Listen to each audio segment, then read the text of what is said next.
तो सर थोड़ा सा हमारे लिसनर्स के साथ शेयर कीजिएगा कि विजुअल एडिक्शन बेसिकली होता क्या है, कैसे जो है वो उसको देख सकते हैं, किस तरह से जो है वो उसको जो है वो क्या कहना चाहिए कि बहुत ही ज़्यादा जो है वो लोग कॉन्शियस होते हैं कि अच्छा ये कैसी टर्मिनोलॉजी है, इसके बारे में किस तरह से हम देख सकते हैं कि ये थोड़ा सा इसको डिफाइन कीजिए। देखिए अनित, इसमें सबसे पहली चीज़ तो जो है आपका विजुअल एडिक्शन हर कम में अगर उसको बाइफरकेट करना शुरू करूँ तो इसमें बहुत सारी चीज़ें, इसमें गेमिंग एडिक्शन है, इसमें सोशल मीडिया एडिक्शन है, अब तो Facebook addiction is separate addiction now, Instagram, Facebook, ये हर एक अलग अलग एडिक्शन कैटेगरीज बनती जा रही हैं, ठीक है। लेकिन इन जनरल हम सोशल मीडिया एडिक्शन इसे कहेंगे। उसके बाद जो सबसे ख़तरनाक पार्ट है इसका वो है इनअप्रोप्रिएट मटेरियल एडिक्शन।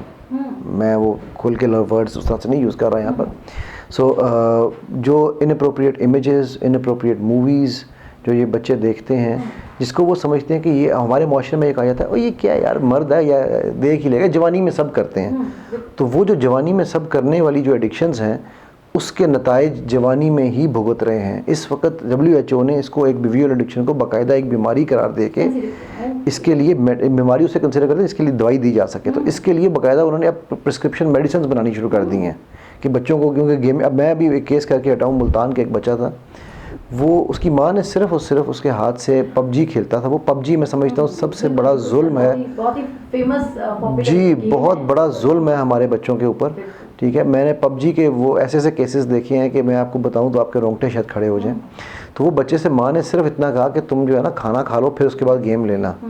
तो उसने उसके हाथ से मोबाइल उठाया है, छीना है, और उस बच्चे ने डंडा पड़ा तो उठा के माँ के सर पे मारा कि तेरी हिम्मत कैसी हुई मेरी गेम के दौरान मुझसे मोबाइल लेने में, ठीक है। सो ये विजुअल एडिक्शन के असरात। तो मतलब हम गेम्स के थ्रू बच्चों के अंदर वायलेंस ट्रांसफर कर रहे हैं। जी, बहुत कुछ कर रहे हैं, सिर्फ वायलेंस ही नहीं कर रहे हैं हम उनके अंदर। आप बात करते हैं सेक्सुअल हरासमेंट की, हमारे यहाँ पर आजकल एक बहुत ये टॉपिक चल रहा है, मैं अब थोड़ा सा जो उसमें आपने बात की है तो मैं उस पर करता हूँ।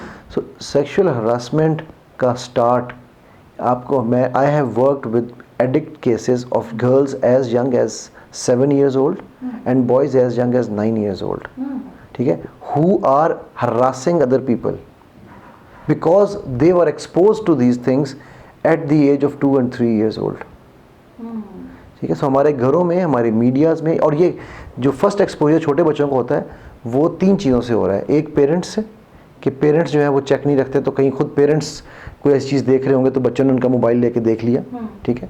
दूसरा गेम्स, वो गेम्स जो आप समझते हैं ना यार, 2 साल माएँ समझती हैं, विद ऑल ड्यू रिस्पेक्ट तमाम माओं से मेरी ये बड़ी रिक्वेस्ट है कि आप बच्चों को जो गेम पकड़ा देती हैं कि यार जब मैं खाना बना रही हूँ या मैं अपनी फ्रेंड से बात कर रही हूँ, तुम ये गेम पे खेल लो, उस गेम में जो एड्स आते हैं, इसके ऊपर पूरी यूट्यूब पे एक वीडियो पड़ी हुई है, एक पेरेंट्स की, अमेरिकन पेरेंट्स हैं, उन्होंने बनाई है वो वीडियो। उन्होंने बाकायदा वो रिकॉर्ड करके दिखाया है कि उस पर जो बच्चा, जो 2 साल का बच्चा उनका गेम खेल रहा था, उस पर जो एड्स आ रहे थे वो पोर्नोग्राफिक एड्स थे, ठीक है। सो अब वो बच्चे का माइंड ऐसा होता है कि पहले 7 साल, मैंने आज तक कोई ऐसा केस नहीं किया कि जिसकी इशू की root cause is not in the first 7 years of his और हर लाइफ। सो पहले 7 साल, हमारे नबी सल्लल्लाहु अलैहि वसल्लम ने भी फरमाया, पहले 7 साल तक बच्चों को कुछ भी नहीं कहना चाहिए, यानी पेरेंट्स को बुढ़ापे में उफ ना कहें और बच्चों को पहले 7 साल में उफ ना कहें, ठीक। सो अब वो जो पहले 7 साल में बच्चा, ये हम कहते हैं इंडक्टिव लर्निंग ईयर्स, ठीक है, या हम इनको कहते हैं ये बच्चा स्पंज की तरह होता है, वो हर चीज़ को अपने अंदर इंड्यूस कर रहा है, ठीक। तो वो जो जज़ब कर रहा होता है, उस जज्बे में, जो जज़ब होने के अमल में, हर वो चीज़ जो वो देख रहा है, सुन रहा है, महसूस कर रहा है, वो उसको, आप देखिएगा कि बच्चे जो हैं बड़े वायलेंट हो जाते हैं। लोग कहते हैं मेरा बेटा बड़ा ज़िद्दी है, वो माँ के पेट से ज़िद सीख के नहीं आया, माँ, उसको अल्लाह ने नहीं बनाया के भेजा था कि तूने ज़िद्दी बनना है, ठीक। उसकी कंडीशनिंग हुई है, इसे हम कंडीशनिंग भी कहते हैं, ठीक। तो वो पहले 7 साल are the most critical years of a child's life, और जिसमें हम मोबाइल पकड़ा देते हैं, जी, और हम उसमें कहते हैं बच्चा है ना, अच्छा बच्चे ने अगर उसमें ज़िद भी कर ली तो बच्चा है, बच्चे ने कुछ चीज़ तोड़ दी, बच्चा है, तो हम बच्चा कह के बजाय इसके कि उन 7 सालों में हम उस बच्चे के साथ खेलें, टाइम स्पेंड, क्योंकि बच्चा उसमें आपकी अटेंशन चाह रहा है।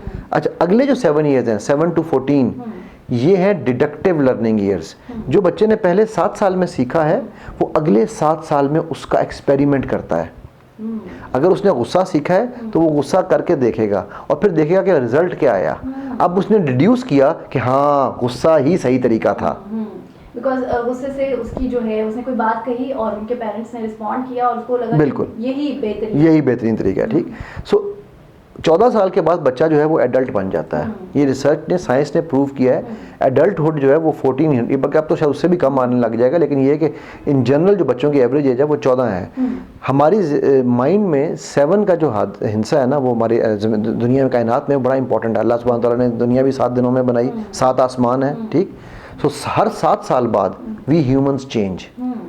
हम 1 to 7, 7 to 14, 14 to 21, 21 to 28, 28 to 35, every 7 years people change, ठीक है। और वो जो चेंज होती है उसका इम्पैक्ट कंटिन्यू हो रहा होता है पिछले 7 साल की लर्निंग में, लेकिन पहले 7 साल हमेशा वहाँ पर वो, आप समझ लें कि वो बीज है कि जिसके ऊपर हर साल डिफरेंट फल लगेगा। सेम फल तो जो आपने, अगर मेरे घर में वो ग्रेप फ्रूट का दरख्त लगा हुआ है, तो हमने जो पिछले साल ग्रेप फ्रूट तोड़ के खा लिया था, इस साल भी ग्रेप फ्रूट लगा, लेकिन वो सेम ग्रेप फ्रूट नहीं है, पर जड़ और दरख्त तो वही है ना। तो जो पहले 7 साल हैं वो डिप्रेशन में, आप जितने मर्जी डिप्रेशन के पेशेंट्स ले लें।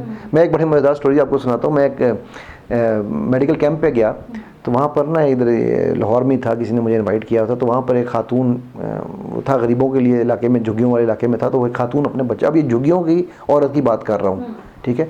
वो एक बच्चा लेके आई, 4-5 साल का बच्चा था। तो उसने कहा जी मेरा बच्चा डिप्रेशन में है जी। तो उसने, वो डॉक्टर जो वहाँ बैठी हुई थी खातून, उन्होंने पूछा बेटा आप हाँ जी मैं डिप्रेशन में हूँ। अच्छा जी, आपको कैसे पता? अम्मी ने बताया है। हाँ, अम्मी ने बताया मैं डिप्रेशन में हूँ। तो अब 5 साल के बच्चे को हम जब ये बताते हैं कि आप डिप्रेशन में हैं, उसको तो पता भी नहीं लफ्ज़ क्या है डिप्रेशन, ठीक है। सो ये चीज़ें हम खुद उनके अंदर इनकलकेट कर रहे हैं, जिस वजह से ये जो हम coming to the main topic of visual addiction, ये इतनी क्रिटिकल है इस वक्त कि आप सेक्सुअल हरासमेंट को अगर ख़त्म करना है तो हमें as a nation grass root level पे हमें इंफॉर्मेशन फैलाने की ज़रूरत है कि ये एक बीमारी है, ये काबिले इलाज है। और इस, जैसा किसी को बुखार हो या कोरोना हो, मैं हमेशा हर प्रोग्राम में ये बात कहता हूँ, हम उनको घर से नहीं निकाल देते, वो दफ़ा हो जाए तुम मेरे घर में आए हो, या हम उनको प्रवर्ट नहीं कहते, हम उनको कोई गलत इल्काबात नहीं देते, हम उनको मेंटली सिक नहीं कहते। सो ये जो हैं, ये वो इश्यूज़ हैं कि ये भी काबिले इलाज है। आपने उस बंदे का इलाज करना है, ना कि उसके साथ नफ़रत करनी। तो ये इसमें थोड़ा सा पॉइंट है।